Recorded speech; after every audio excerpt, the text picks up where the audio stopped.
आप देख रहे हैं लाइव इंडिया हर पल। नमस्कार, लाइव इंडिया में आपका स्वागत है। मैं अनिल सम्राट। उत्तर प्रदेश के मुख्यमंत्री योगी आदित्यनाथ ने कहा है कि मैं सपा के अध्यक्ष अखिलेश यादव का एक बयान पढ़ रहा था। वे कह रहे थे कि उनकी सरकार आएगी तो अयोध्या को धार्मिक नगरी बनाएगी। उन्होंने कहा कि आप क्या धार्मिक नगरी बनाएंगे, राम भक्तों पर गोली आप ही की सरकार ने चलाई थी, सपा की सरकार ने। आज जब अयोध्या त्रेता युग का स्मरण कर रही है तो आपके मुंह में भी पानी आने लगा है। अब मथुरा की बात करिए, अब आप मथुरा की बात करिए। अगर सचमुच अपने आप को धार्मिक कहलाने का प्रयास कर रहे हैं तो मथुरा वृंदावन पर खुलकर बोलिए। भगवान श्री कृष्ण की जन्मभूमि को भी सम्मान मिलना चाहिए। आप में हिम्मत नहीं है। उन्होंने कहा कि मुल्ला और मौलवियों के सामने घुटने टेकने के सिवाय आपके पास कोई ऐसा एजेंडा नहीं है जो प्रदेश के विकास के लिए हो, अयोध्या, मथुरा, काशी की पहचान के लिए हो। मैं कल समाजवादी पार्टी के अध्यक्ष श्री अखिलेश यादव जी का एक बयान पढ़ रहा था। वो कह रहे थे कि उनकी सरकार आएगी तो अयोध्या को धार्मिक नगरी बनाएगी। अरे आप क्या धार्मिक नगरी बनाएंगे? आपने तो अपना इतिहास देखे, राम भक्तों पर गोली आप ही के लोगों ने चलाई थी, आप ही की सरकार ने चलाई थी, समाजवादी पार्टी की सरकार ने। आज जब राम भक्तों के परिश्रम और पुरुषार्थ से प्रधानमंत्री मोदी जी के नेतृत्व में अयोध्या अब त्रेता युग का स्मरण करा रही है तो आपके मुंह में भी पानी आने लग गया है। अरे भूल जाओ, आपने तो थानों में और जेलों में कृष्ण जन्माष्टमी के आयोजन को भी रोक दिया था, कांवड़ यात्रा पे प्रतिबंध लगा दिया था। जो आज जब हमारे जनप्रतिनिधि कह रहे थे ना कि हाथरस में 22 से ज्यादा मंदिरों का सुंदरीकरण हुआ, क्या यह समाजवादी पार्टी के समय में संभव था? क्या उनके समय में नहीं था, क्योंकि उस समय यह पैसा कब्रिस्तान की बाउंड्री वाल के लिए जाता था और वही तो हमने मंदिरों की तरफ डाइवर्ट किया है। वही पैसा हमने इधर भेजा है कि कब्रिस्तान की आवश्यकता ने, मंदिर आस्था के केंद्र हैं। अखिलेश जी, अयोध्या को तो राम भक्तों ने सजा और संवार दिया है। आप उसकी चिंता मत करिए, पश्चाताप करिए, एक बार रामलला का दर्शन कर लीजिए, कम से कम इसी से और सद्बुद्धि आएगी। और अब तैयारी करिए कि हम कृष्ण कन्हैया के लिए भी कुछ कर सकें। अब मथुरा की बात करिए। अगर सचमुच अपने को धार्मिक कहलाने का प्रयास कर रहे हो तो मथुरा वृंदावन पे खुल करके बोल दीजिए, श्री कृष्ण जन्मभूमि पर खुल करके बोल दीजिए और बोलिए ना कि श्री राम जन्मभूमि मुक्ति के आंदोलन की तर्ज पर ही श्री कृष्ण जन्मभूमि की मुक्ति का भी अभियान चलना चाहिए। भगवान श्री कृष्ण की जन्मभूमि को भी सम्मान मिलना चाहिए। हमारी सरकार वहां श्रद्धालुओं को बुनियादी सुविधाएं उपलब्ध करवाने का कार्य कर रही है। युद्ध स्तर पर हम प्रयास कर रहे हैं, लेकिन आप में हिम्मत नहीं, क्योंकि आप तो मुल्ला और मौलवियों के सामने घुटने टेकने के सिवाय आपके पास कोई ऐसा एजेंडा नहीं जो प्रदेश के विकास के लिए हो, अयोध्या, मथुरा या काशी के उत्थान के लिए हो, उनकी पहचान को, पौराणिक पहचान को बनाए रखने के लिए हो। ये धूल झोंकने का काम मत करो। एक खिसियानी बिल्ली खंबा नोचे वाली कहावत को चरितार्थ मत करो। अयोध्या अपनी पहचान के लिए आप पर मोहताज नहीं है। अयोध्या की अपनी पहचान है और अयोध्या ने अपनी पहचान को दुनिया के अंदर फिर से बनाया हुआ है। बहनों और भाइयों, ये दोहरे चाल चलने वाले लोग हैं, ये वही लोग हैं जो जनता जनार्दन को धोखा देते हैं। याद करिए लोकसभा चुनाव के समय एक कांग्रेस और समाजवादी पार्टी आई थी, संविधान की दुहाई दे रही थी। आपने भी 25 जून को आपातकाल दिवस मनाया, संविधान हत्या दिवस का आयोजन किया होगा अपने अपने जनपदों में। 25 जून 1975 भारत के संविधान का गला दबाने का काम, बाबा साहब भीमराव अंबेडकर के द्वारा बनाए गए संविधान के अपमान करने का काम अगर किसी ने किया था तो कांग्रेस ने किया था। सपा प्रमुख अखिलेश यादव ने कहा है कि जिनके लिए डोनेशन फर्स्ट है, नेशन नहीं है। मैं कई बार जवाब दे चुका हूं कि केदारेश्वर धाम इटावा में शिव मंदिर का निर्माण पूरा होने के बाद मर्यादा पुरुषोत्तम राम के दर्शन करने जाएंगे, लेकिन सवाल हमारे दर्शन का नहीं है। जो मुख्यमंत्री अयोध्या जाने का वर्ल्ड रिकॉर्ड बना रहे हैं, वहां पर जाने के बाद भी उन्हें इस बात की जानकारी नहीं मिली, तभी तो कहावत बनी है कि चिराग तले अंधेरा है। कितनी बार गए, उसके बाद भी इस बात की खबर नहीं है कि किस तरह से वहां चंदा में घोटाला हो गया। आप उनकी बातों पे भरोसा मत करिए। जिनके लिए डोनेशन फर्स्ट है, नेशन नहीं है। और हमारे साथी ने जो सवाल पूछा है, मैं कई बार जवाब दे चुका हूं। केदारेश्वर धाम इटावा में शिव मंदिर के निर्माण पूरे होने के बाद मर्यादा पुरुषोत्तम राम जी के दर्शन करने जाएंगे, लेकिन सवाल हमारे दर्शन का नहीं है। जो मुख्यमंत्री जी वर्ल्ड रिकॉर्ड बना रहे थे जाने का अयोध्या, और ये कहने से थकते नहीं थे कि हम इतनी बार जा चुके हैं, हम इतनी बार दर्शन कर चुके हैं। वहां पर सोचिए, उनके जाने के बाद भी उन्हें जानकारी नहीं मिली इस बात की। तभी तो कहावत बनी है, चिराग तले अंधेरा। कितनी बार गए हैं और उसके बाद उन्हें इस बात की खबर ही नहीं है। तो सोचिए तहसील में क्या हो रहा होगा, सोचिए थाने में क्या हो रहा होगा, सोचिए और जगह पर भ्रष्टाचार कितना हो रहा होगा। इसी प्रयागराज की अगर केवल डेवलपमेंट की ऑडिट की जाए पिछले 10 साल की, तो कम से कम 50, 60, 70 हजार करोड़ रुपए खर्च हुआ होगा। लेकिन हालत देखो, क्या ट्रैफिक की समस्या का समाधान हो गया, क्या बिजली की व्यवस्था का समाधान हो गया, क्या इलाज की व्यवस्था का समाधान हो गया, क्या आपकी जो एम्बुलेंस है वो समय पर आने लगी, क्या डायल 100 जो पुलिस को व्यवस्था दी थी क्या और स्ट्रेंथन हो गई क्या? मुझे याद है कि डायल 100 में सभी इमरजेंसी सर्विसेज जानी थी, केवल पुलिस नहीं, फायर और मेडिकल सर्विस के लिए भी वही नंबर होता। लेकिन इस सरकार ने एक कदम भी आगे नहीं बढ़ाया। विक्टोरिया सेशल्स में प्रधानमंत्री नरेंद्र मोदी ने कहा कि मेरी सेशल्स की यात्रा का संदेश स्पष्ट है। भारत ऐसे हिंद महासागर की कल्पना करता है जहां समुद्री सुरक्षा के साथ आर्थिक समृद्धि भी बढ़े, जहां हमारी साझेदारी आकार नहीं आपसी सम्मान और विश्वास पर आधारित हो, और जहां हम हर देश के पास नहीं है, साथ साथ चले, हर देश के साथ पास नहीं बल्कि साथ साथ चले। उन्होंने कहा कि हमारा विजन हिंद महासागर को अवसरों का महासागर बनाना है। जारी रखेंगे। फ्रेंड्स, मेरी सेशल की यात्रा का संदेश स्पष्ट है।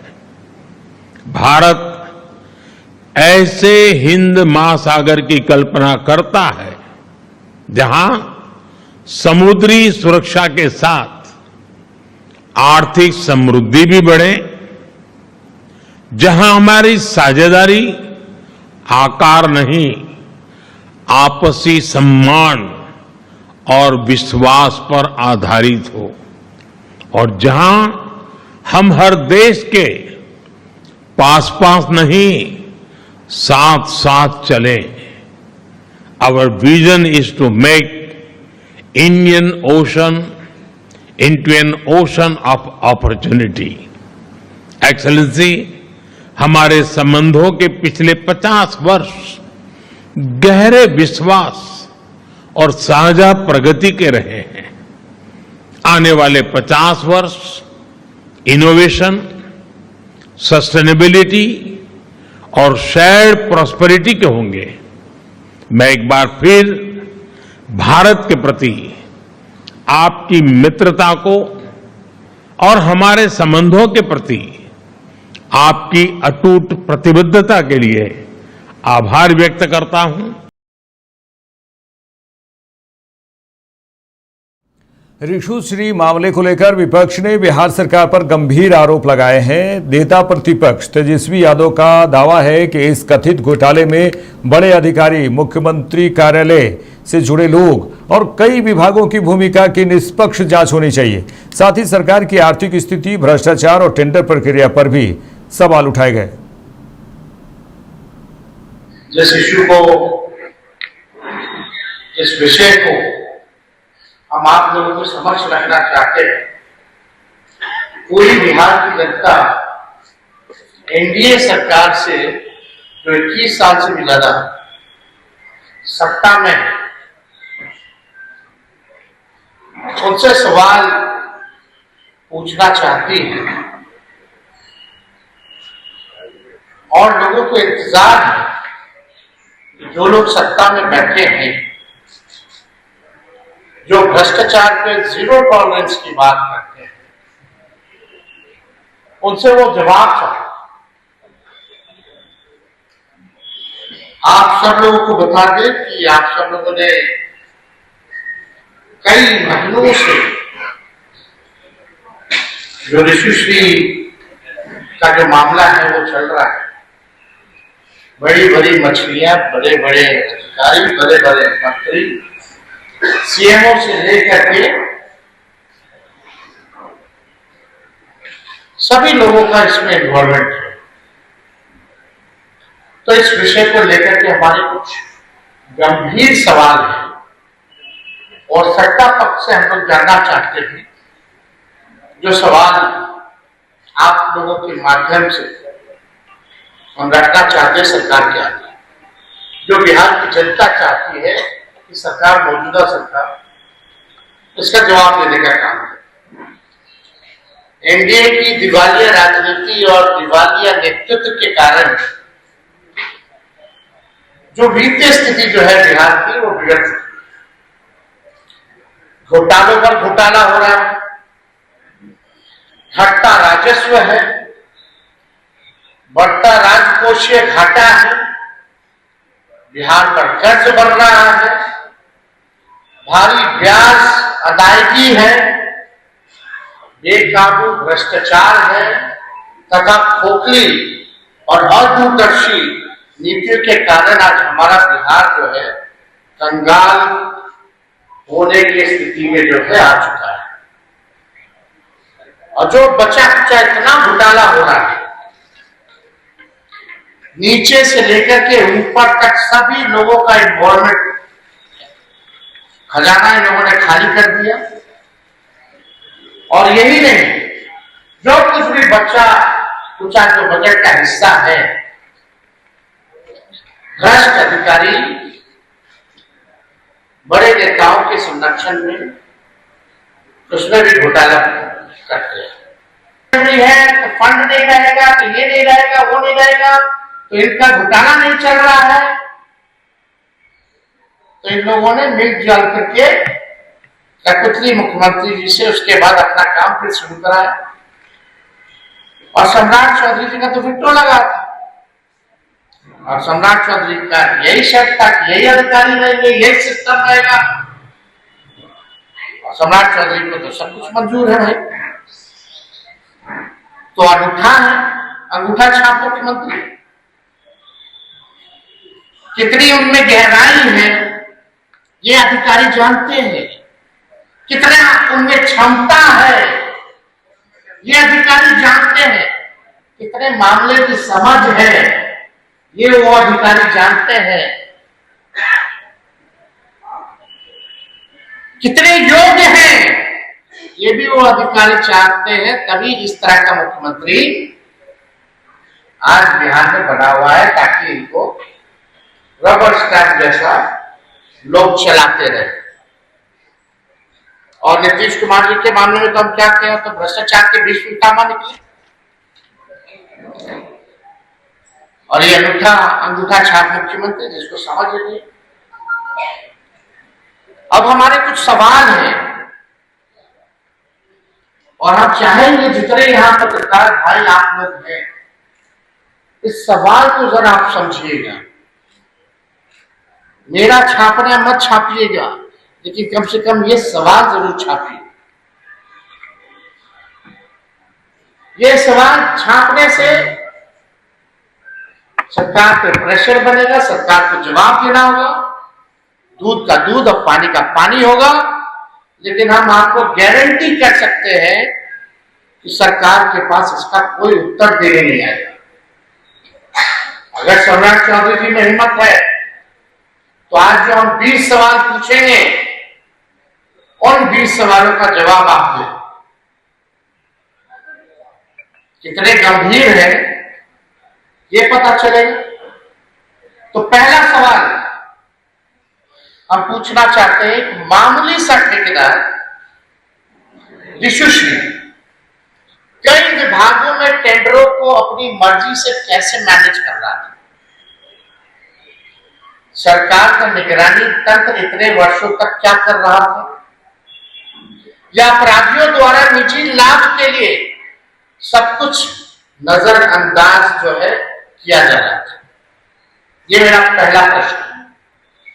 दूसरा प्रश्न मेरा, ईडी की जांच में सामने आए जो चैट्स है, जो ईडी ने जांच किया, जो सामने आया, जो पता चलता है कि ऋषिश्री कई वरिष्ठ अधिकारियों के प्रभावशाली कॉकस को सत्ता और सर्वोच्च अधिकारियों का संरक्षण कैसे प्राप्त था। जो चैट्स आया ईडी के पास, जो मिले, उससे पक्का पता चलता है कि जितने सर्वोच्च अधिकारी हैं, सत्ता प्रभावशाली लोग हैं, उनका संरक्षण कैसे प्राप्त था। वह अधिकारियों को निर्देश देता था। तीसरा सवाल, चार्जशीट में बड़ी मछलियों को छोड़ दिया गया है। क्या ऐसा करने में देरी के पीछे क्या कोई राजनीतिक दबाव है अथवा सत्ता में बैठे राजनेताओं को खुद पकड़ने जाने का डर है। कितना देरी से चार्जशीट हुआ, क्यों? चौथा सवाल हमारा, 2 आईएएस अधिकारियों के निलंबित किया गया। 2 अधिकारी जो आईएएस हैं उनको निलंबित किया गया, लेकिन चार्जशीट में उनका नाम नहीं है। उनकी तत्काल गिरफ्तारी क्यों?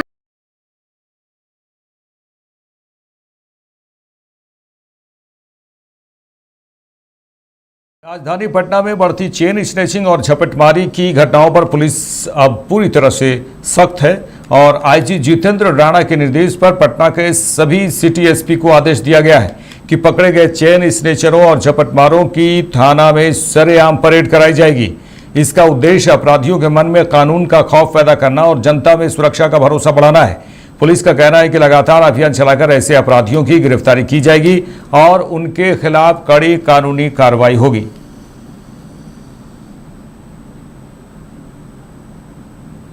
चेन स्नैचिंग कोई घटनाएं जो इधर में हुई है उन सभी की समीक्षा की गई है और उसको देखते हुए सभी जो एसपी को निर्देश दिया गया है कि उनके क्षेत्र में जहाँ जहाँ पर इस प्रकार की घटनाएं हुई वहाँ पे पेट्रोलिंग जो है उसको बढ़ाने की आवश्यकता है। साथ ही कपड़े में भी उन स्थानों पर जो पुलिसकर्मियों की प्रतिनियुक्ति की जाए और विशेष रूप से जो महिलाओं के समय घूमने का समय मॉर्निंग वॉक का है या इवनिंग में जब बाजार इत्यादि जाने के समय घटनाएं हो रही हैं उससे विशेष निगरानी रखने का निर्देश दिया गया है। इसके अतिरिक्त जो पुराने चेन स्नैचर्स हैं उन सभी को थाना पे परेड कराने के लिए भी निर्देश दिया गया है और जो ऐसे अड्डे हैं जहाँ पर स्मैक या कोई अन्य प्रकार के जो मादक पदार्थ इत्यादि की बिक्री या सेवन करने के स्थान है तो ये पाया गया कि वैसे ही लोग चेन स्नैचिंग में भी इन्वॉल्व रहते हैं तो उन सभी पर दबिश करने के लिए और ऐसे सभी लोगों को आइडेंटिफाई करके कार्रवाई करने के लिए निर्देश दिया गया। पटना स्थित बीजेपी प्रदेश कार्यालय में प्रधानमंत्री नरेंद्र मोदी के मासिक रेडियो कार्यक्रम मन की बात को सामूहिक रूप से सुना गया। इस अवसर पर पूर्व केंद्रीय मंत्री शहनवाज हुसैन, पूर्व मंत्री नीरज कुमार बबलू, महाचंद्र प्रसाद सिंह सहित बीजेपी के कई वरिष्ठ नेता और कार्यकर्ता मौजूद रहे। कार्यक्रम के बाद नेताओं ने प्रधानमंत्री के संबोधन को प्रेरणादायक बताते हुए पर्यावरण संरक्षण, स्वास्थ्य जागरूकता, भारतीय संस्कृति और स्थानीय उत्पादों को बढ़ावा देने के संदेश की सराहना की है। कार्यक्रम के बाद मीडिया से बातचीत करते हुए पूर्व केंद्रीय मंत्री शहनवाज हुसैन ने कहा कि प्रधानमंत्री ने अपने संबोधन में पर्यावरण संरक्षण और स्वास्थ्य के प्रति जागरूकता बढ़ाने वाले लोगों का धन्यवाद किया है। और उन्होंने कहा कि प्रधानमंत्री की अपीलों पर देशवासियों ने सकारात्मक तरीके से अमल किया है। उन्होंने वर्तमान अंतर्राष्ट्रीय परिस्थितियों को उल्लेख करते हुए कहा कि लोगों को सजग और सतर्क रहने की आवश्यकता है। देखिए, कैलाशपति ईश्वर नगर मंडल के 471, 494 बूथ पर 397 पे ये सुना गया मन की बात। प्रधानमंत्री जी ने आज मन की बात में पर्यावरण को लेकर, खेल को लेकर और कई विषयों को दिल छूने वाली बात कही है। हम सब जानते हैं कि प्रधानमंत्री पर्यावरण को लेकर, स्वास्थ्य को लेकर बहुत चिंतित रहते हैं। उन्होंने देश के लोगों का धन्यवाद भी किया कि जब उन्होंने कहा था कि कारपूलिंग करेंगे, जब कहा सोना नहीं खरीदेंगे, उस पर बहुत से लोगों ने अमल किया है। अभी भी जिस तरह देश पूरी दुनिया में अमेरिका ईरान का संकट है, उसको ध्यान में रखते हुए ये निर्णय किया गया था, अभी भी उस पर अमल करने की जरूरत है। प्रधानमंत्री जी के मन की बात को सुनने के लिए पूरे लोग इंतजार करते हैं और सब लोग मिलकर इसको सुनते हैं। उनकी प्रेरणा वाली बातें पर हम सब अमल भी करते हैं। प्रधानमंत्री ने स्वदेशी अपनाने पर भी जोर दिया जी, स्वदेशी के लिए भी उन्होंने इस पर भी जोर दिया है। प्रधानमंत्री जी ने गणेश उत्सव आ रहा है, उसमें भी कहा है कि अपने देश की मिट्टी का उपयोग उसमें होना चाहिए। की बात में सबसे बड़ी बात की कि बिहार की चर्चा की नालंदा विश्वविद्यालय की, और उन्होंने कहा कि नालंदा विश्वविद्यालय जिस तरह से शास्त्रार्थ हुआ है, ये हमारे लिए गर्व की बात है कि दूसरे देशों से बच्चे हमारे देश आ रहे हैं शास्त्रार्थ में। ये जैसे हम विश्वगुरु बनने की बात करते थे, तो वो चीज हमारे सामने आ रहा है। जो हमारे देश की परंपरा है, जो हमारे देश की भाषा है संस्कृत, आज दूसरे देशों में ये सुनी जा रही है। ये हमारे लिए गर्व की बात है। उसे पढ़ा जा रहा है, उसे सीखा जा रहा है, ये हमारे लिए गर्व की बात है। और बाकी जिस तरह से ग्लोबल क्राइसिस पर उन्होंने फिर से याद दिलाया कि हमें सोना नहीं खरीदना था, उन्होंने आग्रह किया, देश के लोगों ने माना इन चीजों को, विदेश की यात्रा नहीं करना है, देश के लोगों ने माना, इसके लिए उन्होंने देश के लोगों को धन्यवाद भी दिया। स्वदेशी पर उन्होंने भी फोकस किया, स्वच्छता पर फोकस किया। और जो अभी 21 जून को हम समझते योग दिवस होता है, जो योग दिवस को उन्होंने पहचान बनाया पूरी दुनिया में।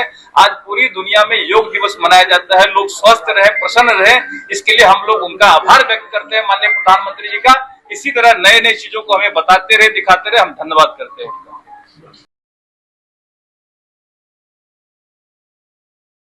चंपारण जिले में आज से पल्स पोलियो अभियान की शुरुआत हो गई है। सदर प्रखंड के बरियारपुर महादलित बस्ती में आयोजित कार्यक्रम में जिलाधिकारी सौरभ सुमन यादव और civil surgeon doctor Dilip Kumar Singh ने बच्चों को पोलियो की 2 बूंद पिलाकर अभियान का शुभारंभ किया है। इस मौके पर जिलाधिकारी ने बच्चों के बीच टॉफी भी बांटी है। कार्यक्रम को संबोधित करते हुए जिलाधिकारी सौरभ सुमन यादव ने कहा कि देश को पोलियो मुक्त बनाए रखने के लिए अभियान चलाया जा रहा है। उन्होंने कहा कि पूर्वी चंपारण में बड़ी संख्या में स्वास्थ्यकर्मी, आशा कार्यकर्ता और आंगनबाड़ी सेविका, सहायिका इस अभियान में जुटी हैं। उन्होंने बताया कि अभियान के तहत जिले भर में घर घर जाकर 5 वर्ष तक के सभी बच्चों को पोलियो की खुराक पिलाई जाएगी। जिलाधिकारी ने अभिभावकों से अपील की है कि वे अपने बच्चों को पोलियो की दवा अवश्य पिलाएं ताकि कोई भी बच्चा इस जीवन रक्षक खुराक से वंचित न रह जाए।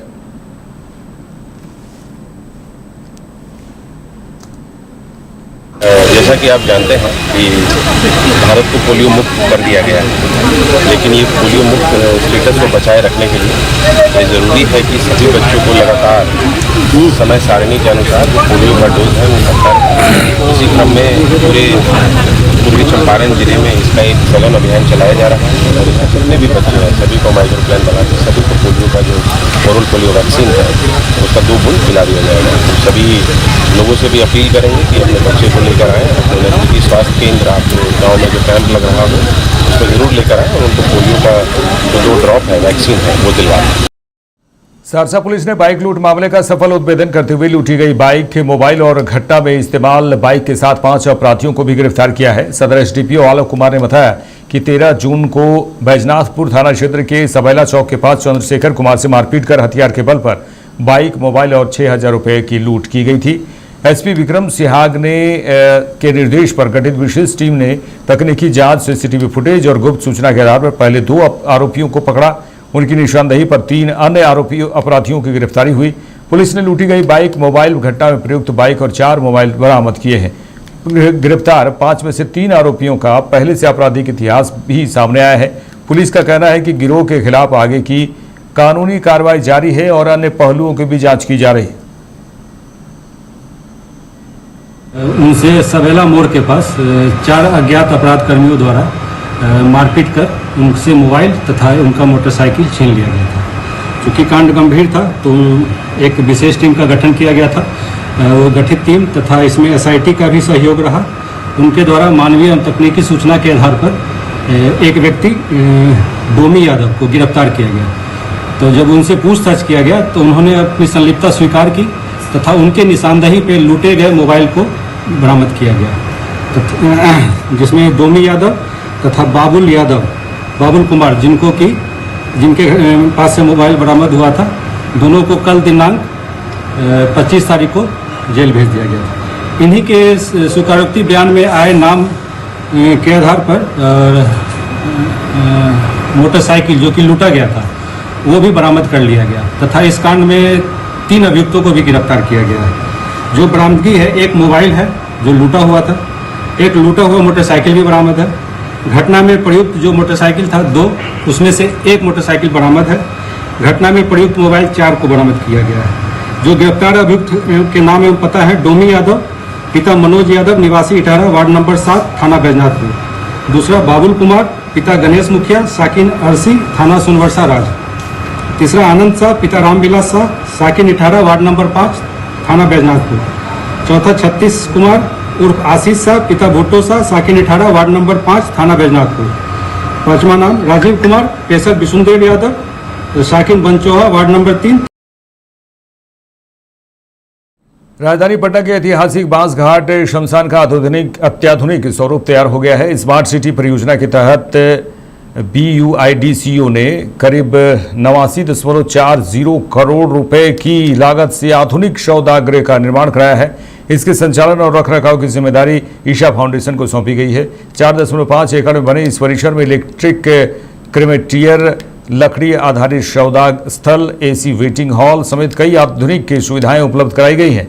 सहकारिता मंत्री रामकृपाल यादव ने कहा कि यह परियोजना पर्यावरण अनुकूल और सम्मानजनक अंतिम संस्कार व्यवस्था की दिशा में एक बड़ा कदम है। शवदाह गृह बिल्कुल अच्छे ढंग से निर्मित किया है, मॉडर्नाइज है एकदम। पहले वाला बहुत अव्यवस्थित था, बहुत दिक्कत होती थी और सरकार उसको न्यू स्वरूप में रखा है। बहुत अच्छा काम हो रहा है। बोल रहा है कि सर अब फ्री में पैसा वसूलेगी फाउंडेशन को, सर फ्री में पहले भी पैसा लगता था सर, फ्री में। अरे यार पहले भी दाह संस्कार होता था, पहले भी पैसा लगता था। मेंटेन कैसे हो? जमीन फ्री में दिया गया है सर। जमीन सर फ्री में 33 साल के लिए। सरकार सब चीजों को, पहलुओं को जांच करके और एक नॉमिनल फीस रखा है जिससे कि आगे भी वो ढंग से सुरक्षित और व्यवस्थित तरह से लोगों की सेवा करते हैं।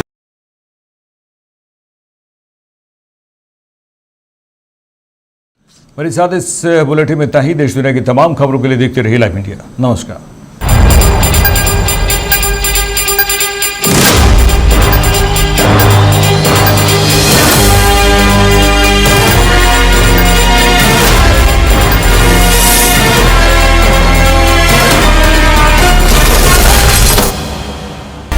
आप देख रहे हैं लाइव इंडिया हर पल।